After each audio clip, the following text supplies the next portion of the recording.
Excellent. Who sets their goals? Who sets your employees' goals? Combination. Combination? Okay. Yeah. Who has employees that work for them that their goal gets set by the company and just handed to them? Anyone? And that happens a lot in today's world.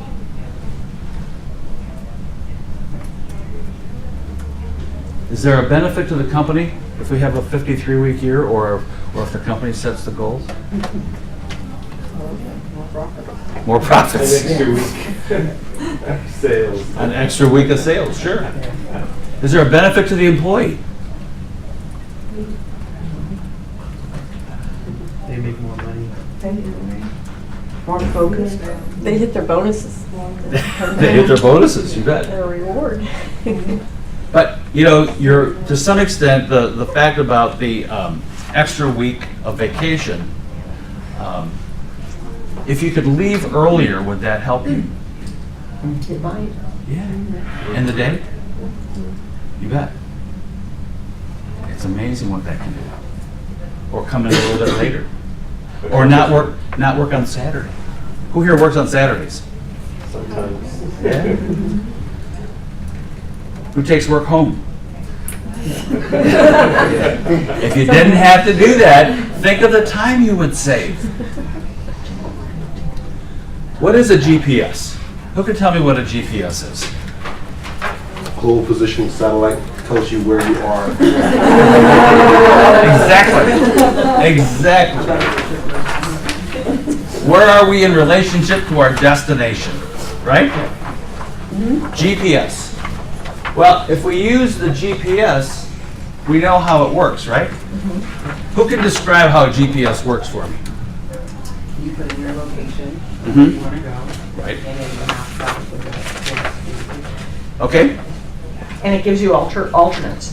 It Okay. tells you how long it's going to take, right. and it gives you alternates to choose. So that if one is bad, you can choose another. and you can choose your method of getting there, whether it's driving, walking.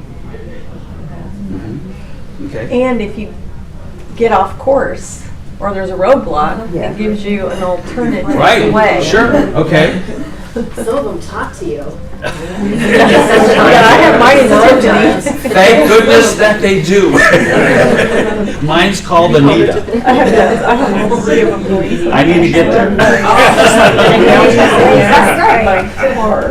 Absolutely, absolutely. So, but you said it tells you the course to get there. Does it give you the whole course, the whole route? No. What does it Well, do? it does it first, and then it breaks it down into the smaller action steps that you have to take to get there. But it does it first because you get to, first you get to choose, but then you get just, here you are, and you know, it's like in a mile you have to turn right, Turn right here. and then it breaks it down as you get closer. So that'd be kind of like a goal, wouldn't it? Yeah. Exactly. GPS for our goals. So if you think about Where it, you are now. yeah, your goal is your GPS to what it is you want to accomplish. But you have to create the step. It's step by step. You don't get to go from point A to the destination in one step. Unless you have a Tesla. Exactly. Or in Goliath, yes. Exactly. But it gives you one at a time. You're going to drive on this road for 20 miles, and then you're going to turn right on this street, or at this light, or you're going to take exit 27, or you're going to drive for 20 minutes, and whatever. But it gives you only one at a time.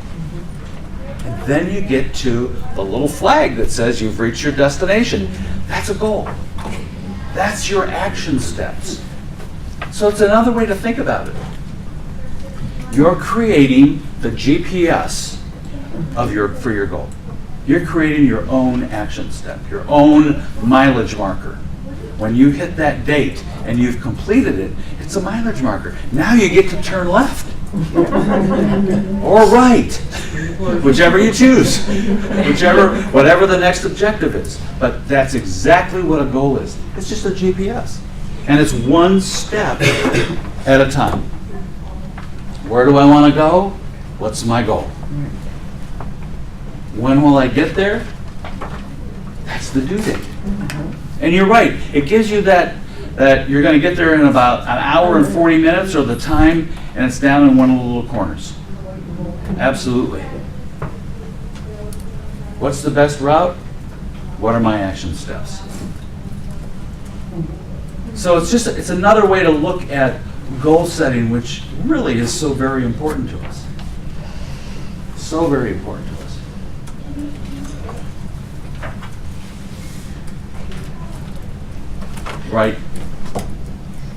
Write it to own it. You got to write it to own it. I can't stress that enough. And I know it seems repetitive, but having done this for a lot of years, you have to write it to own it. You have to be able to look at it. Because that action step might change. And is it okay to change your action step? Absolutely. Because it's yours. See, if you don't write it, it's not really yours. It's somebody else's. So you got to write it to own it. Set those due dates. Those are your measurements. Those are your deadlines. Those are the things that help you stay focused and on track with accomplishing that particular goal. And develop the action steps. Now, there is one thing with action steps, and I've seen this a lot over the years, is there are folks who think they have to have every action step before they can begin the goal. Not true. You only need the first one or two and to get started. Because otherwise, you're not going to go anywhere. You're going to wait till you have all the action steps done, and if you start on it and you think you got to have them all, you get a couple, and I got something else I need to do. And when you get back to it, maybe a week, maybe a month, you haven't started on it. And maybe you should have started on it right away. So you only need to have one or two action steps to get started. Okay. Any questions on that before we go into time management? Goal setting and time management are the two areas that almost every client that I work with struggles. Can we go back for a second? You said you only need to have one or two action steps to your goal. Right. But you could get to step number 3 and not have a clue what you're supposed to be doing, and then it goes back to the old, well, you didn't actually plan properly for your goal. It'll show up. I mean, traditionally, it will show up. You'll know what the next thing is you need to do. Okay. That's the alternate route. In the review, as you review, one action step could be, or should be, within every goal is, when am I going to review where I am? I go through the check of scratching off action steps, but I should review where I am.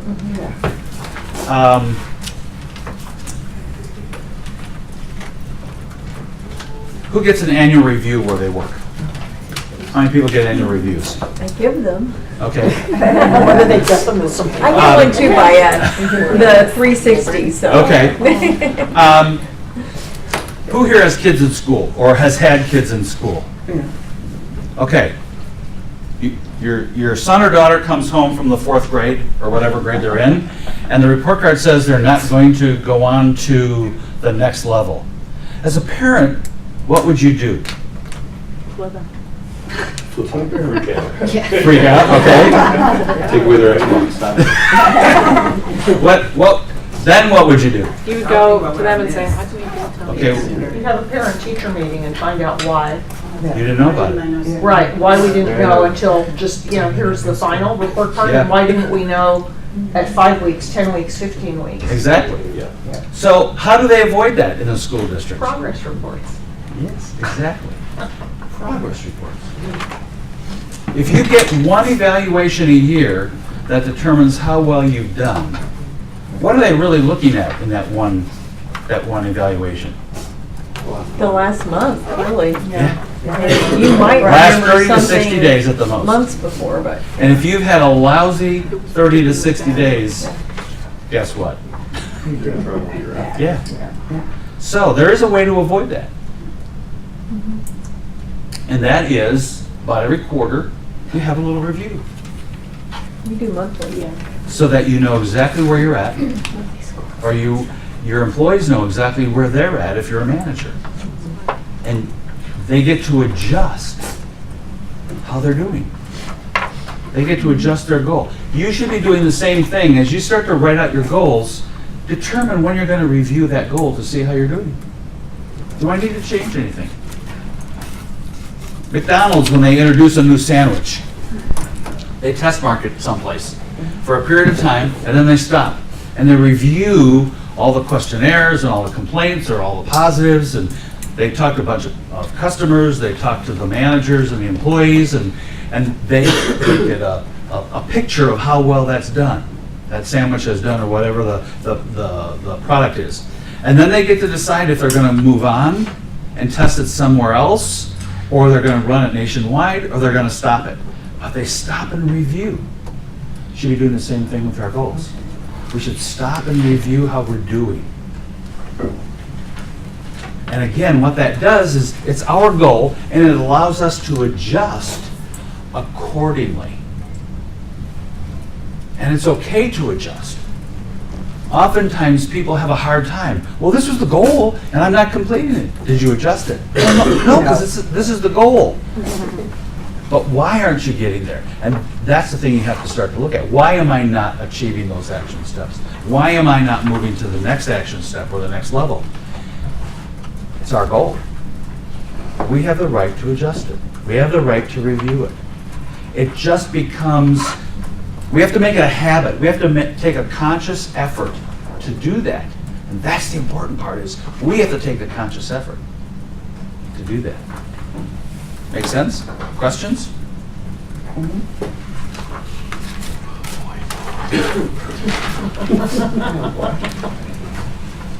Okay, so we're going to get into time management. Let's see. Is it time for a break, or do people need a Speaking short break? of, no, we have a little bit, I think it's at 10. Yeah. Okay, gotcha. So Sorry, let's look at. You should have known that.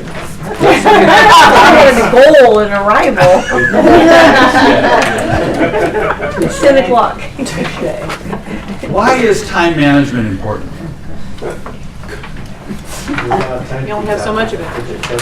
Pardon? There's a lot of time thieves out there. Okay, It's in trouble. right? You only have so much of it. Right. It's limited. Okay. Limited? No, we all get the same amount, don't we? There's this amount, and that's all you have. Yes. Because with the goal, you have an end result, and there's a deadline, or there's a time that you're going to complete that goal, Mm-hmm. the projected outcome. Sure. So the time is important, so you stay on track for your end result. Yes. Excellent. I like to, schedule it for certain things, certain projects, these tasks that you have to do. Mhm. If it's, check your email or work on a project or, visit clients, that schedule Sure. calendar is a way to manage Right. your projects. Right. Your steps. Yeah, exactly. On the flip side of it, it has something to do with not only being focused on the goals, but also having fun and, focusing on other areas of life so you can be freed Mhm. to do the things you enjoy. You get that 53rd week. Yeah, those are the personal goals. Yes. Once the time has passed, you can't go back. Exactly. So, if you don't use it, Did you then read ahead? there's the- Exactly, exactly. So it is important that we manage our time. The most common statement, and you've got the book that I hear, is, I never have enough time. But guess what? We all get the same amount. Nobody gets any more, nobody has any less. That's right. In a day. And she made a statement about you can't go back, but the other thing is every day is a new day, and you can start over. That's true. Yeah. You can't, so you're not going back, you're not moving back, but you're resetting. Reset. It's like they talk about in Weight Watchers, you have a bad day, the next day's a new day, and you don't go back. Right? Exactly. Exactly. So everyone's given the same amount of time. We all have 24 hours. every day. You get the same amount of time. So how do you view time? What's your view of the time that you're given every day? It's too short. I think it just depends on what's going on. Like for me, if my twin wake up one at 2:30 and one at 4:30, and I feel like there's not enough, but if I'm well rested, I'll come in and I'm like, hey, let's go, The day doesn't drag, like I'm not looking at the clock, like, can I hurry up and get home so I can sleep? And that's almost every day, isn't it? You need time to go by, so Yeah. you get older. So Exactly. it just depends on where you are, I think. So how do you view your time? So I feel like I have a lot of demand on me and very little time with no demand. Who creates the demand? My job primarily, and then taking care of the kids, Mm-hmm. Okay. and then that's pretty much a full day right there.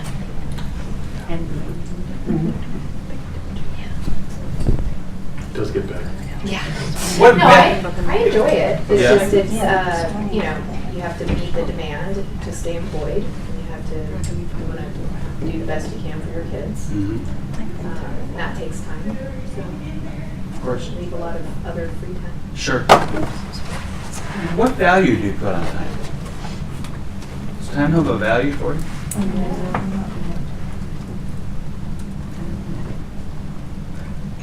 Should be the highest value, but sometimes you feel like you waste it. Okay. Later, when you, in retrospect, Yeah. But when I think about it, it should be more than the value you put on money should be more of your time. Mm-hmm. Because you can't get it back, it expires. Right. Exactly. Time is money, isn't it? I notice when people, like when they're quoting a project, or they're thinking about a project and the cost of that project, oftentimes the time of the person or people that are involved in it is left out of that cost valuation, and I find that's a huge mistake. Yeah, because it is value. Mm-hmm. Exactly. Time is money. So what is the value of time? Without looking at your notes. There's a formula for it, I know. There it is. With money. Okay, let's look at a day. When you Every borrow day, money. every day has 24 hours, doesn't it? And we all get the same amount every day. So if we break it down, that's 1,440 minutes that we get every day. Yes? But you have to count the sleeping time. Yeah. Sleeping is the non-productive, you can't be doing while you're sleeping. Well, but if you didn't sleep, you wouldn't be productive. That's right. But you need to sleep. So It has value. Yeah, it has value. It does have value. And there's 1,440 minutes in a day, or there's 86,400 seconds in a day. But the value of time can be different for everybody. That's true. Every if you're retired, you're not thinking monetarily, you're thinking of a different thing. So if you're a businessman, you're thinking of, oh boy, every minute I'm in here, it's, 50, if I make $50 on there, $60 an hour, say, every minute is a buck. But for other people, it's not the money isn't the focus. It's being given the time to accomplish your goal, spending time with family, traveling, other things. It's not always monetary, I don't think. I don't disagree with you at all. But I'm using this as an exercise to help us look at it of the value. So we're going to give the value of a second $1. Okay? So even if you're retired, that second does have value. My wife taught 4th grade for 25 years. And she's been retired now for 4 years. And her job is, though she's retired, she has a job. And it's lunch and breakfast with friends. So it has value. So if we look at that, it's 86.4 times $1 gives us $86,400 that we get every day. Whether we're actively working, whether we're semi-retired or retired, we all get that amount of money every day, that many seconds every day. the object here is, how do we invest it? If we're retired, yes, we are going to invest it differently, but we still have to invest that money. I have a friend who that I had gotten in with Champion when I was with Champion Spark Plug Company, and we'd kind of lost touch, and we kind of caught up with each other the end of last year, and he had retired and had moved from the Chicago area down to Mississippi. And they were down there for a couple of years, and his wife walked in, and he was spending his retirement. He was investing his retirement in a lot of television. and his wife walked in and said, "You need to get your bottom off the couch and get a job, because you have gained this amount of weight and it's not good for you, so get out and get a job." And that's what he's done. And his day has value. To him, his value was sitting in front of TV. To his wife, the value he placed on it was detrimental to his health and how long they were going to be able to stay together. And so she found the result, and so now he's investing his time in a job, but he's still investing his time. It's semi-retirement, but he's investing his time. So no matter where we are, we have to figure out how we're going to invest our time on a daily basis. You're right, there is no carry forward, there's no rollover. At midnight, whatever we haven't, however money is left that we haven't invested, goes away. If we haven't invested our time wisely, whatever's left goes away. There is no rollover. So we do get that fresh start every day. Every day is a new day. Every day is a new 86.4. So it's, how do we invest that 86.4? So how do we get an ROI, a return on our investment of our time? What activity gives us the biggest return on our investment? And you're right, it is different. It's different for all of us. But we have to decide, how do we get that ROI for the time that we spend? And remember, we get to control it. It's our responsibility to control it. So one way to help us do that is prioritize.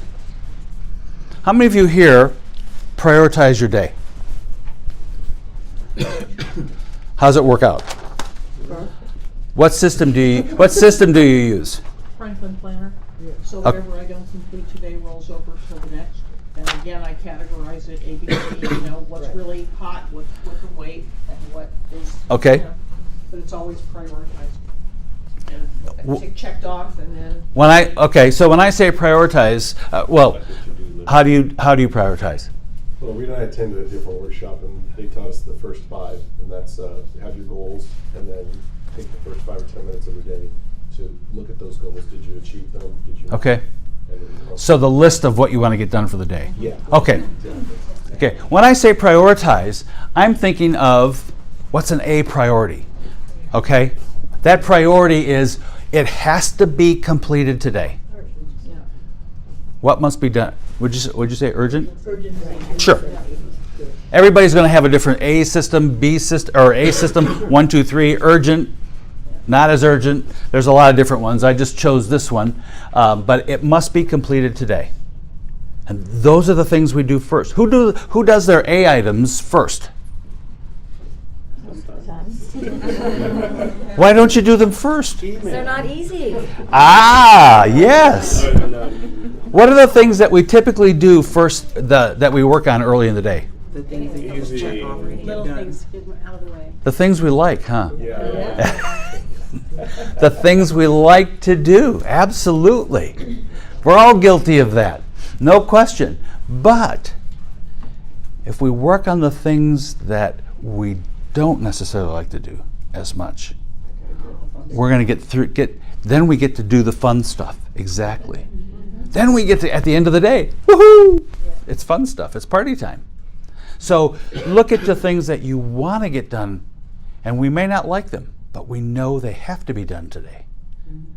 And those are our 8 items. B's. Would like to complete today, but it can wait till tomorrow. If I get my A items done, then I get to go to my B items. And C items are, when I have some time, I'll work on it. There's no rush. And we all have those. Or I like to say, those are the things that are in a drawer, and if I have time, I can go to the drawer and pull it out because I got a little time to work on it. And it's not staring me in the face. So think about prioritizing your day. What do I have to do today? What would I like to get done today but can wait till tomorrow? Tomorrow it might be an A. Yes? Doesn't this lead just to being reactionary, only seeing what's in front of you, 5 feet out, instead of turning the headlights out, or out seeing what's necessary to accomplish in order to get ahead? Whose calendar is it? Organization. Who said? No. It's your day. You get to decide what you want to do today. Sometimes. Part of that is how does it work in relationship with our goal? One of the things that happens is, and we're going to get into planning today, so I don't want to get into that too much, but one of the things that happens is we get a goal, we think we have to get it done right away. Remember, it's got a due date. I don't have to work on it every day. I can select the days when I work on that goal or that action step. If it's not on my calendar, I don't worry about it. Well, you can always get your day hijacked, especially in HR. You never know what's going to, you know, your whole day. You have somebody walk in. That's right. Okay, my day's been hijacked, so you reset. We're going to talk about that. And I know HRs can be a little bit different, you know, if you got a shooter out on the floor. But absolutely. But yeah. So, but if we can think about our day as A's, B's, and C's, and we know what our A's are, we know the things we want to get done today, those are the items that we should focus on. Talk about the extra week of production. We call this plan tomorrow today. In the partner that I have that we did the book, which is a lot of this is all based on, she says it's PTTS. I said plan tomorrow today. She says plan tomorrow today for success. So, so if we do a rewrite, we'll probably have to go her way, but that's all right. But it's to review tomorrow's schedule today. We talked about 53 having an extra week. How many of you look at your calendar on a daily before you leave the office? Plan tomorrow today. Okay. Statistically, and this comes from HR, is that HRC, whatever that is. Yeah. Is the fact that if we would spend 15 minutes at the end of every day, and usually it won't take any more than that, and review tomorrow so that we know what we're going to be doing the minute we walk in the door, we've saved time. How many of you have, I am guilty of this, I've had this happen. You have an appointment the next morning, you walk into your office, and you can't find the file you need because you got an appointment. It's like, oh my gosh, I got to leave in 2 minutes. I can't find, and it's right in the middle of the desk. Been there, done that. Exactly. So, I wasted all kinds of time. I added all kinds of stress to myself trying to figure out where that file was so I could get my briefcase ready to go. Well, guess what? Now, at the end of the day, in those 15 minutes, my briefcase, if I'm going to go out of the office, gets packed. The briefcase is packed, so all I have to do is walk in, pick it up, and walk out the door very calmly with a cup of coffee in my hand. And I don't start the day off all stressed. So if we think of 15 minutes a day, spend that time reviewing tomorrow's calendar and getting the day ready. If we do that 5 days a week, what happens is that's an hour and 1.5 hours saved a week, because if we wait till we do it in the morning, the time is doubled. Because somebody's going to ask you a question. You're engaged the minute you walk into your office. The minute you walk in that day, you're engaged. and the time is doubled. So we have just saved you 1.25 hours a week, or 62 and a half hours a year, which equals about what? Let's back up. An additional week of production per employee, or 53 weeks. 53 weeks of unconscious additional production, because they've done nothing more than got the next day ready to go. What could you do with that time? I like to call that an extra week's vacation myself. But absolutely, that's what that will do for us. Now, it sounds like a little thing, but it turns out to be a huge thing. It really does. Now, how many of you have the ability to help your employees understand that process? Yeah. What if HR talked about the fact of how to help people reduce stress? That's what it's one of the main things it's going to do. How much stress, or how much does stress affect us in our work, in our job, in the workplace? A lot. And stress does what? Heart attacks, makes you sick. You don't get all your work done because you feel the stress of the load. You put it all in, and we do it all ourselves. So we have a way to reduce our own stress by doing nothing more than planning the next day, the day before, in a few minutes. And That's never gonna happen. try it. I'm serious. This is something everybody needs to try. And here's what I'm going to say you need to do. Put it on your calendar and alarm it if you have to. But pick a time every day, 15 minutes before you normally leave, and have it go off and do nothing but get the next day in order. Now, yes? I actually had a coach who said, I want 10 minutes of your day blocked out on your calendar for meditating mid-afternoon to clear your head from everything that happened in the morning and to refocus. And Sure. boy, when you have it on your calendar and it pops up on your computer, it's like, okay, it's there right in front of your face. It's like writing down a goal. Exactly. And when that happens, yeah, what do? You own it when you write it in your calendar, right? Though we're typing it in or putting it on our phone or whatever, but we own it. Exactly. So if you can get your people to do that, you're going to help your company and yourself. Yes? Not just when you're working on a project, at the end of the day, when you're planning the day, if you write down where you're at on the project, because if you don't, then you come back the next day and you can't really find where you were at. It Yeah. takes like 30, 40 minutes to get yourself back into it. Sure. You know. Exactly. So again, you're taking control of your time. That's what time management is. We're taking control of our time. And that's really, I want to just check. That's really the key, is if we control our time, because remember, it's ours. Montage Insurance. Our mission is to further your mission with dedication, service, and integrity, while protecting your assets and giving back to our community.